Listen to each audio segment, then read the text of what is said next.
PlayDiary. It's a beautiful day in Sydney. Look at the sun outside. I hope wherever you are, you're having a great time. Today we're going to do what we usually do, have a quick look at the assessment as it's unfolding right now and talk a little bit about how it connects with the topics from the current week that you're in. Let me jump right in. All right, so this is the assessment view. As usual, I come at the very end, just curious to see what's going on. And as usual, you can see we've got two assessment planets here, 1 and 2. You cannot choose which one you are accessing because it's randomly allocated. Don't worry, I will explain why we do that in a second. I want to have a look at this planet, have a quick look. We have been talking about comparative advantage and specialization in the previous live stream. And now we can have a second look at it, which will be cool. Let me just kill my camera 1 second. Like if you look just at, for example, industry money, you can have a look at where the money has, has gone around, how it's gone around in the planet. For example, this student here has a lot of money, GDP money associated with this particular type of good. Lots of money in vegetable firms for these other students. You can see how specialization is happening, right? This student has earned a lot of profit in the meat market, but these students instead in the vegetable market. There is a lot of specialization going on, which is just exactly what we see in the real world. Wind energy, solar energy, there is some coal energy, so we are not seeing only renewable energies this time around. So we have gas, oil, which is really interesting if you think about the implication for the economy. And if you look at supply and demand, let's have a quick look. Okay, these people are actually producing meat, mostly this vegetable. You can basically see the specialization going on here very clearly. Now, what I'm going to do is talk a little bit more about demand and supply today. Let me just jump into the planet. I'm going to join you in the assessment. I promise I'm not going to try to do very well. Also, I only have 11 minutes, so I won't be able to do it anyway. But I'm going to jump in because I wanted to show you the demand and supply graphs today very quickly, all right? Just let's do it. Jump in. I'm going to get this place, which looks tremendous.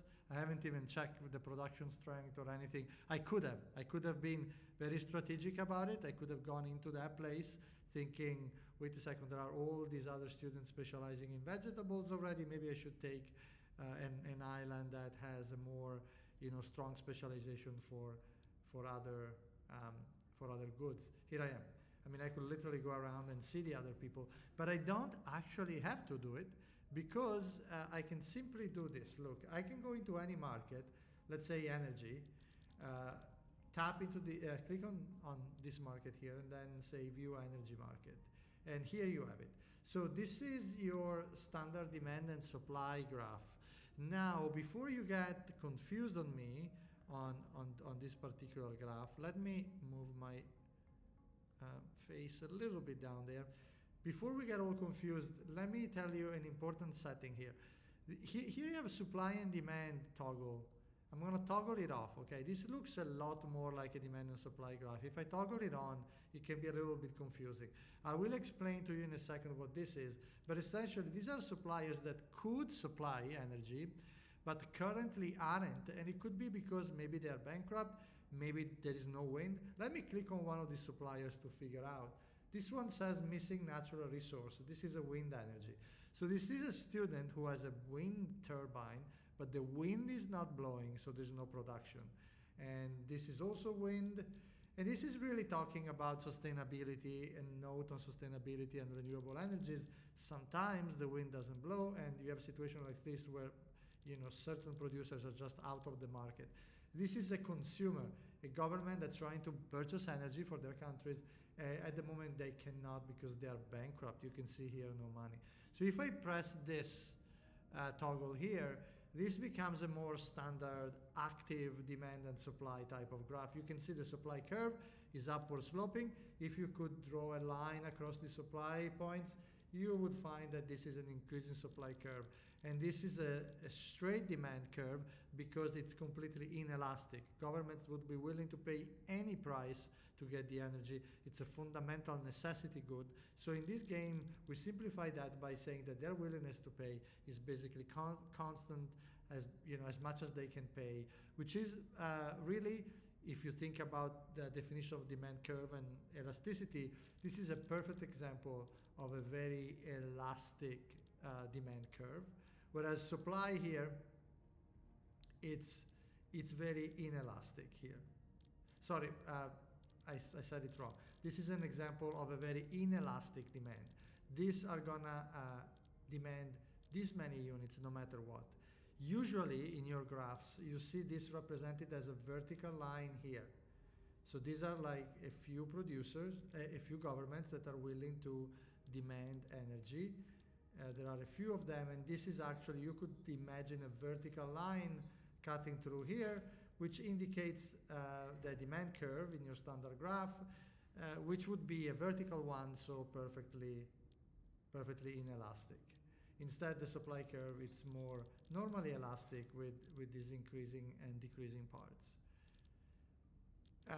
Even when we show in the demand and supply graph that vertical line indicating a perfectly inelastic demand, meaning they want to consume this much no matter what, really we should indicate all these points, because for every supplier here, we have a consumer here who is making a deal with them. So this supplier, this particular student, wind energy firm A, is having a deal with this other student indicated here. In this case, it's me actually, it's my government. And so we're talking about bilateral deals, which is exactly the interpretation of the demand and supply curve, here expressed in terms of dots, so we can better appreciate how it works. And one final note on this market, the period is almost over and the assessment is almost done for today. Look at this. Different producers may have different marginal cost of production. For this one, the willingness to pay of the seller, or the reservation price of the seller, or the marginal cost of the seller, these three words can be used the same way for this particular example. This indicates the marginal cost of production for this seller to produce this 1 unit of energy. So this seller is producing 1 unit. And you can see here that this seller would be willing to pay the minimum that this seller would be willing to receive is $2.69, but actually the price at which it sells is $10. So this supplier, which is matched with this consumer, me, up here, they have a reservation price which is relatively low, around $2. The market price is currently this line here, which is $10. So this supplier is making a surplus equal to the difference between their marginal cost of production and the revenue or price that they get. So it's exactly this line here. This distance is the producer's surplus. So it's a good deal, and that's why they are shaking my hand and doing it. My willingness to pay is very high. Again, I am very inelastic. I need energy, so I'm willing to pay any price. And you can see that my willingness to pay is in fact high, around $20. But I'm paying less than that. I'm paying only 10. So indicated by this line. So the distance between my willingness to pay as a consumer and the price line, this distance, is what we call consumer surplus. So the difference between 18.11 and 10, so roughly $8 worth of surplus represented by this distance. This is a good deal for society. I'm getting a surplus, $8. This person is getting a surplus, $8 too. Pretty split, is even. It's a good societal deal because this individual is making, which is me in this case, you can see from here, government EU, it means it's actually my government buying energy, and you can see that, in fact, I'm spending money in energy. So this deal is pretty equitable as well. The surplus is well split across society. This guy here, this person, this producer here, has a gas firm. And this is actually realistic. We work with engineering students as well as part of this course in the renewable energy courses that they take. Here you can see that the gas firm is producing, but the marginal cost of production is higher. Their marginal cost, in fact, is around $10, which is pretty much the market price. And this happens because gas firms are more expensive. They need more labor than a wind turbine or, let me see if I can find some sun. Oh, mostly wind turbines. They're just less efficient. They require workers. It's costly. So notice that the tick has moved around, right?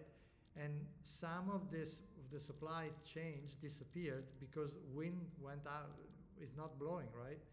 So for these firms that were active a second ago, the wind is no longer there. There we have a different supply curve with less wind turbine operating. And that's the trade-off. You've got the wind turbines, and renewable energies in general are really good because of low marginal cost of production. But on the flip side, they are not as reliable as these other sources. For example, this oil firm, this natural gas firm, these other students have bet on this technology because they know that the sun is not always shining, the wind is not always blowing. So there are going to be moments where they are going to be allowed into the market because some of these other renewable energy firms are shutting down. And you can see what happened to the price. The equilibrium market price is the price such that demand equals supply. And in a perfectly competitive market, that's actually coming naturally from interactions and buyers and sellers competing for the good. In this case, you can see that demand is 1, 2, 3, 4, 5, 6, and supply is 1, 2, 3, 4, 5, 6. So that's exactly the price that creates demand, 6 equals supply. If we increase the price a little bit more, we would maybe entice these two suppliers to enter the market if we raised it a little bit more, because look, at the moment, they're not productive enough. Their reservation price, the cost of production marginal for them is $14 and the price is too low. But if we increase the market price a little bit, they would come in and would want to participate, but there will be no demand for them, which would translate in excess supply. And that's not what the equilibrium in the market is. And incidentally, by the way, this is actually precisely the way that the energy regulator in Australia is setting the price for energy. They take the bids of all the suppliers, they go around and ask the suppliers, what is your cost of production? And then they go to the consumers and they say how much you're willing to pay. And then they find this price that satisfies number of consumers equal to supply. If you have a look at that graph, those little dots indicating deals, and if you do practice with the game and really understand what they mean, right? The S point is simply the marginal cost of a firm. It could be you in the game. And some other firm in a better climate might have a lower marginal cost, or maybe using better technology like wind and solar, they might have better technology than you. And so they're going to be lower in the supply curve, which is going to tend to increase because different people will have increasing cost, and we order them that way. And then we set the price such that demand equals supply. And we can even find that surplus for each and every deal by checking the distance between S and the price and the D and the price. And that is the surplus in the whole world, including your economy, but in this case, in the whole planet. And if you're thinking about what's a tax, it's very easy to understand by looking at this graph, because a tax is just increasing the marginal cost. It's an extra cost that the government is imposing on producers or consumers. So it will just increase, for example, the S up as a cost of production that the supplier needs to take into consideration. And also, if you go back and look at one of our graphs and try to define the surplus areas and you sum them up potentially, you're going to see that there is actually no better price if we want to maximize social surplus. So the total surplus in the whole planet, not necessarily in your economy, but in the whole planet, it's actually maximized when we are at the equilibrium market price where demand equals supply. So far so good. These are relatively competitive markets, what we saw right now, because there were more than one producer for each market. So it's not exactly large, perfectly competitive markets, but there was enough competition here. And so we saw some interesting market dynamics.